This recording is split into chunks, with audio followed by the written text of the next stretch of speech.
まず基本的にずっと子供の時から絵を描いてるので、絵をちゃんと描くってことですかね。なんかいろいろ年々ちょっとずつ描けるようになるものとか、あとその技法とかテクニックとかをちょっとずつ勉強して、少しずついろんな絵を描いてみたいなっていうのは意識してますが、なんか絵はすごい長い歴史があるものなので追いつけないなと思いながら、でもなんかこう逆にそれは勉強のしがいがとてもあるので、楽しみながら描いていきたいと思ってます。生身の人がすごい好きかというとそんなに得意な方ではないんですけど、動物とかでも目が好きですね。なんか目とか、あとその表情が好きでよく描くのかもしれないのと、僕は家の部屋中に結構ポスターだらけなんですね。よくこう人が見てると眠れないとかいう人いますけど、僕は逆に言うとどこでもいろんな人が見てる方が一人でも安心できるので、自分の描いた絵も飾ったりしてるから、多分生身じゃないからいいんですかね絵にした人がそういうこともあると思います。多分性格がその美術というよりも性格がこう人と会った時に、その帰りにすごい楽しかった後に帰った時にすごい不安を感じちゃったりとか、何言ったんだろうとか、一人でいる時にすごいいろんなことを反芻したり、自分のことを見つめる時にも鏡見たりするのが好きじゃなかったり、なんかこうそのいろんなことと向き合いたくないのと向き合ってる時にこう生じちゃう不安みたいなのが、結構絵の世界に入っちゃうとなんかこう忘れることができたり、でも絵の中に入ったらまた逆にその絵の中でなんかこうもっともっとみたいな感じが生まれちゃっていろいろこうごちゃごちゃごちゃごちゃしてるんですけど、生きてることからちょっとずれて頭の世界とこう手とかそういう作業の世界に入っちゃうと、すごく生きやすいんだけど、やっぱりそれはなんかこう始まりがそういう恐怖だったり、オブセッションっていうのは強迫観念ですか、そういうものがあって、基本的になんかこう絵を描いてないとなんかすごいいけないことしてるような感じになっちゃうんで、趣味もないんでずっと絵を描いてるみたいな感じになっちゃってるんですね。だから完成したものを自分の完成したものを後から見ると全然他人が描いたみたいな平行すごいねみたいな感じで見れちゃうんですよ。だから多分すごいこう一番ドクドクしてるのは描いてる時と、あとこう人に一番初め見せる時が一番ドキドキしてて、でそしたらなんかあんまり関係なくなっちゃうんですよね。そうでそれがとてもいいところで、絵は完成しちゃうとそこに絵描きがいる必要がないじゃないですか。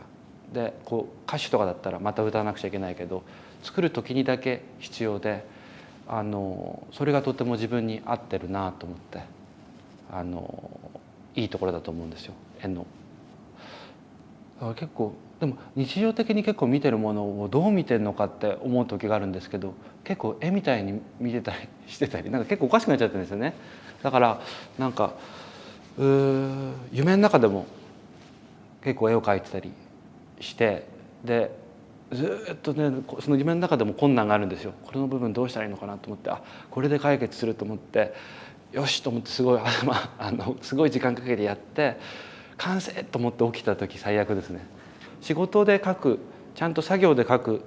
絵もあるんですけど、趣味も絵を描くことだから、朝起きてまず趣味で絵を描いて、その描いたとすっきりしたと思ったらそれ捨てて、でそれで仕事の絵を描き始めるみたいな、いろいろこう皆さんに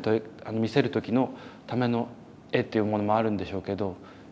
あちらから自分の方にやってくる絵と、あと自分がこう趣味のためにっていうかそういう絵もあって、なんかまだ把握しきれてないですけどすごい面白いです。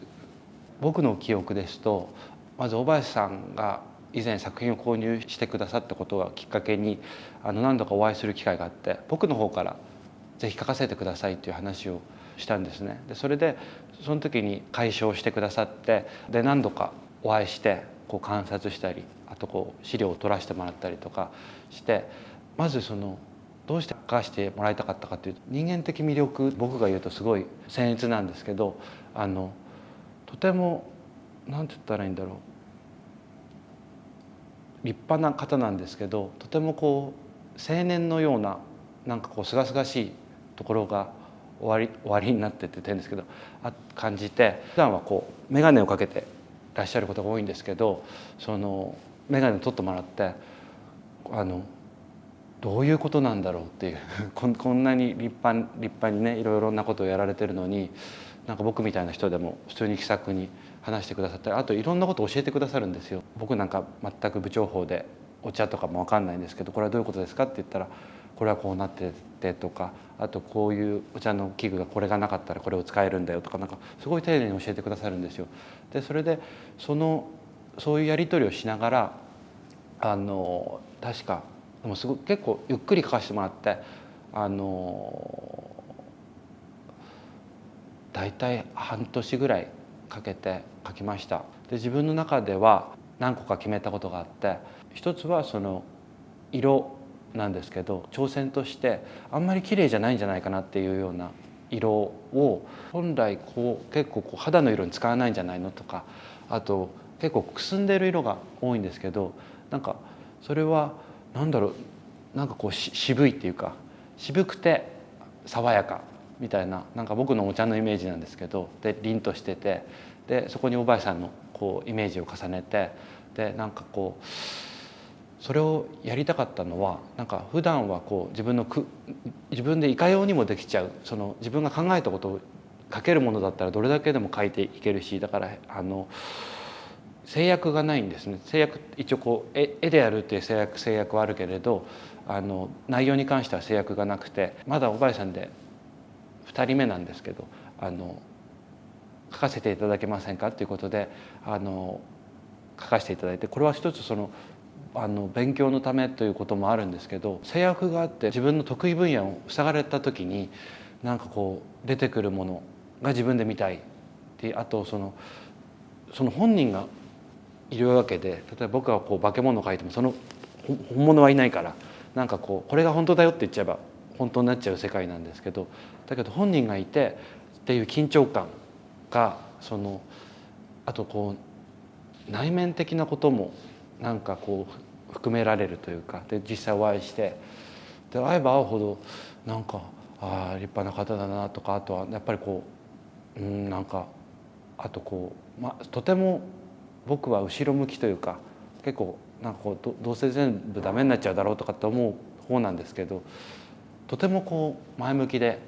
大林組が宇宙エレベーターって宇宙まで行ける、大気圏を越えて行き来できるっていうエレベーターの構想を計画を立ててるということを以前見て、だからそんなすごい壮大な夢を実現できるとかできないとかっていうよりも、そういう夢を見てらっしゃる方の肖像ってすごい面白いなと思って、だからこの一応設定の中ではこれは宇宙エレベーターの中でこう上がってるところとか、いろいろなんか考えて、だからこのタイトルに大林さんの肖像の後に「宇宙」っていうのはそういう意味もあるのと、あとこうお茶も、これは全然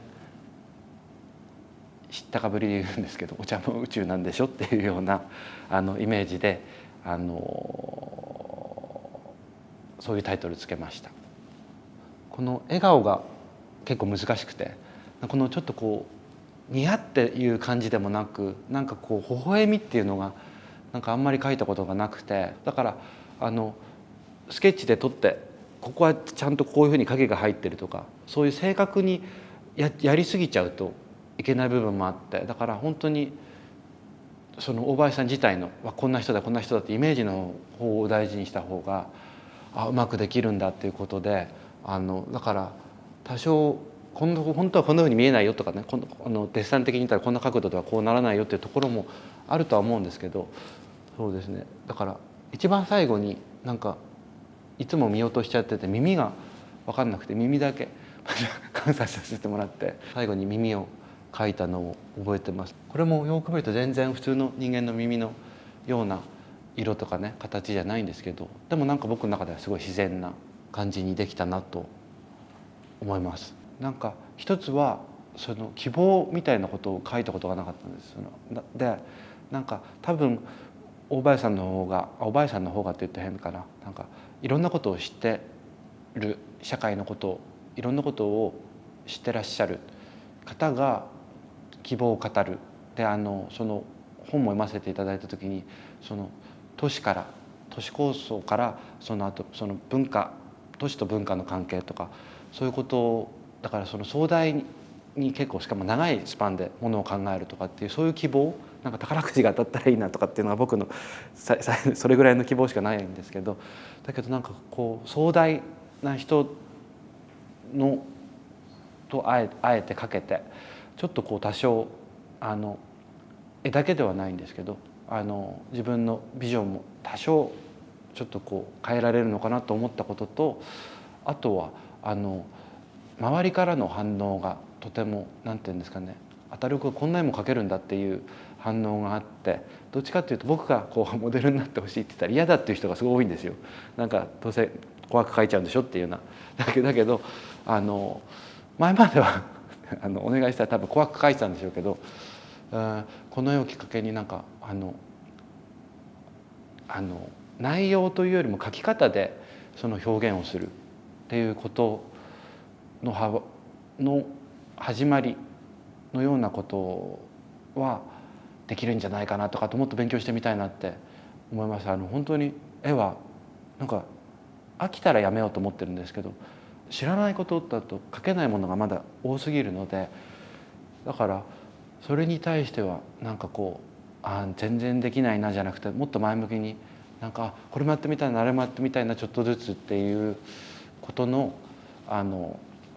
きっかけに、なった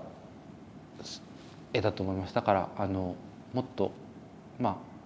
いろんな人を描いてみたいんですけど、いかんせんすごい時間がかかるっていうのでだけどね、次どんな人描くのかなと思いながら今はね女性描いてるんです。だから自分の想像してない方に人の力で話が変わっていくっていうことが他力に人の力を借りるっていうことは大きな発見でした。それはあると思います。なんかすごいほとんど引きこもってるような人だったんですけど、おばあさんとご一緒にその桑田拓郎君のアトリエにね一緒に行ったりとかっていうことで、なんかその頃ぐらいからちょっとずつ外に出て、なんかこういつも美術の絵とかのことばっかり考えてたりするところから、人の何かに触れた後人のその感覚に触れて、そこからまた自分に戻ってくるような作業があって、不幸じゃないといけないと思ってたんです。ずっと絵を描くっていうことは幸せではいけないっていうことをずっと思っていて、でそれであれもこれもうまくいかないんだから日常生活がどれだけなんかボロボロな方が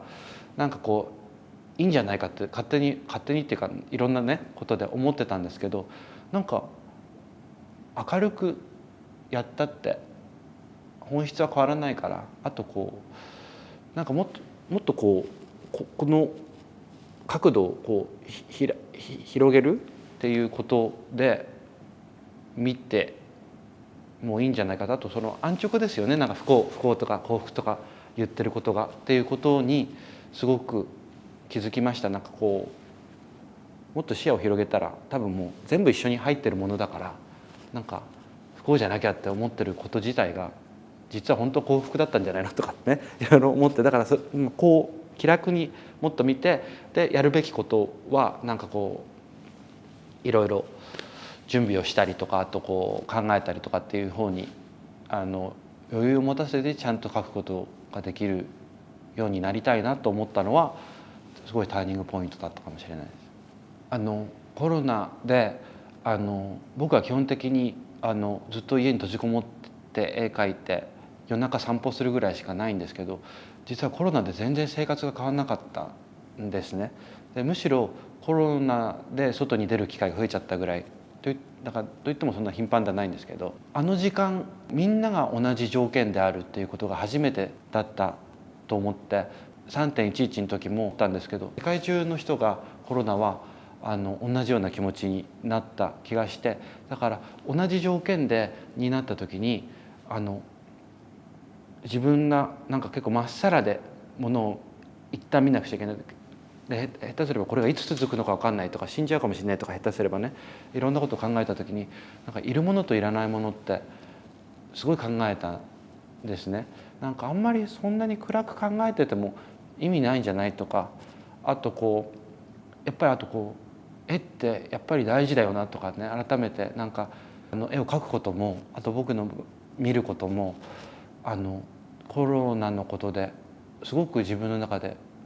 何が必要で必要じゃないかって考えた時に、これはなんか前までは絵なんか食べられないし